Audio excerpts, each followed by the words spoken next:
Hey YouTube, this is MrRampro, and I've got another video for you guys. This one here has been a side project I've been playing with for a while now, and I think I've about got it where I want to show it. So, without further ado, here it is. Anybody? Anybody? Does anybody know what this is? I'm venturing that you're gonna say, no, what the heck is it? It looks gross. Well, this is the grease from when you fry bacon or hamburger meat or anything like that that comes out. Now this here is obviously a little orange. I don't know why or what we fried to get that color out of it. Maybe carrots. I don't know. But either way, this is the grease that is taken off of that meat. Instead of dumping it down the sink, obviously to clog the pipes, we will dump it into a jar, let it harden, throw it away. So from that, I've rendered it down slightly by putting this on the stove, boiling it down, reducing it from the hard white chunk on top, in this case orange, which is not good for the video, but either way, the orange chunk on top with the loose grease on the bottom. So you'll render it down over and over again until you get to the point of something that looks the consistency of that. You're probably guessing now what I'm about to show you, and that's exactly it. That's a candle that has been made from that grease. This is solid, as well as this one. It took me a little while to save up for this, but that's what it was. And I mean, it's not a huge project, nothing super awesome or anything like that, but it's a byproduct of something that I would normally throw away, which I think was kind of neat, a little bit of craft thing. So what I did was render it down over and over again, let it harden, and keep chipping it up, and do it, finally putting it in a can. Before I put it in the can, I took some of this regular cotton twine, tied a bolt around it, and dropped it into that hot grease on the stove. After it was in the hot grease on the stove, it was then soaked twine. I put it in the top of it, in the top of this jar here. Had the string coming straight up, hanging from a pencil. I tied it to the pencil to keep it straight.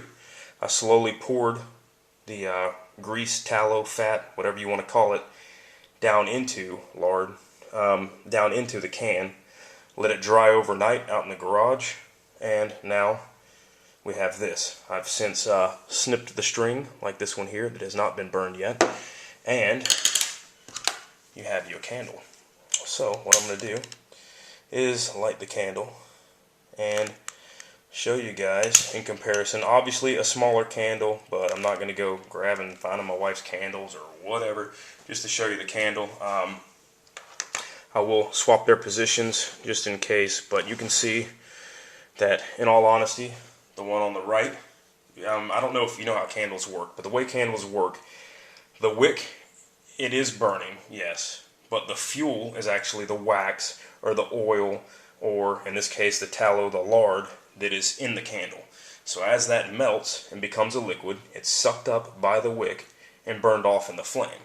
The wick is then, on most candles nowadays, consumed by itself, rolled in. Usually there's an additive added to the candle that makes the wick roll when it burns, and then it burns into itself and just kind of self-destructing itself, the wick itself, if that makes sense, itself. Either way, I know that's a lot of usage of that word, but here's where we're at. It does melt a lot easier than the wax. You can tell here by the little pools on the bottom.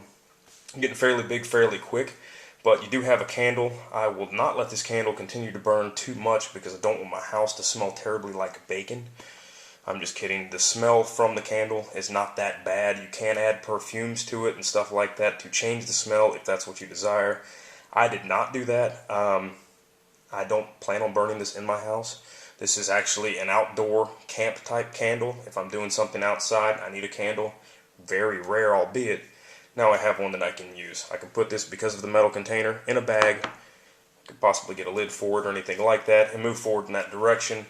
Carrying light with me, stuff like that, if I'm going camping or anything like that. The tallow, the lard, has multiple uses, from oiling knives to guns to possibly being eaten if you're in such a need of food, if that makes sense. You can still get calories from that even though it's rendered down. You could also take a chunk of it, use it like butter, put it in a pan and fry something with it. Gross? Heck yeah, it's gross. Would I do it? No. In an emergency, is it there? Yes. that's really it. I appreciate you guys watching. If you need any more instructional on this thing, there's a great video out there. Don't remember the dude's name. Search tallow candle in YouTube, lard candle, stuff like that. You're going to find the guy. He actually shows it rendering down. I just wanted to give this really quick op check of the lard candle, and I'll let you guys see where we're going with that. So I appreciate you watching. You guys have a great time, and you know, do some crafts with the kids. Save your bacon fat. All right, you guys be good. Thanks a lot.